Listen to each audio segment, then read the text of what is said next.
Many memorable moments in the game are not actually moments at all. They take hours and sometimes days to unfold. But this next one is a moment. It created a sensation at the time and has been talked about ever since. It belonged to Shane Warne. Well, life was a real struggle for England in 1993. The Australians went up to Old Trafford and they made 289 on rather a dicey pitch. Mark Taylor got a very good 100 and it was great to see. And then the England side went along okay until Atherton was out for 71. In came Mike Gatting. Much more important, on came Shane Warne. 1 for 80 here at Old Trafford. Shane Warne is to come on at the Warwick Road end. The first ball on English soil for Shane Warne changed his life. I'm staying at the top mark, it's my first ball. I'm a bit nervous because I haven't played against England before and it means so much, Australia versus England. They bowled to an orthodox field for a start, just a slip. I come into bowl and I generally just want to start a normal spell. I just bowl a few leg breaks to get myself into a bit of rhythm, bit of momentum, get into the feel of the game. First ball in Test cricket in England for Shane Warne. So I've come into bowl, let go of the delivery, feels pretty good out the hand. And he's done it. He started off with the most beautiful delivery.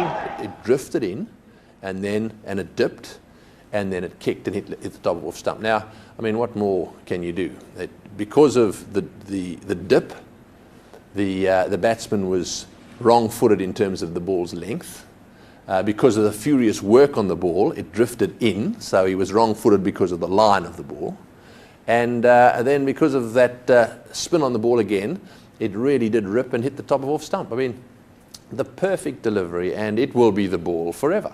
Well, some people said it drifted 2 feet towards the leg stump and outside it, and then it spun back 2 feet. That's not true. It was around about 9 inches each way, and it just clipped the top of the bail. It was absolutely magnificent. It was one of those things that just happened, and watching Healy's reaction behind the stumps, and it was just an enormous feeling, and it's pretty hard to describe how good it felt to do it.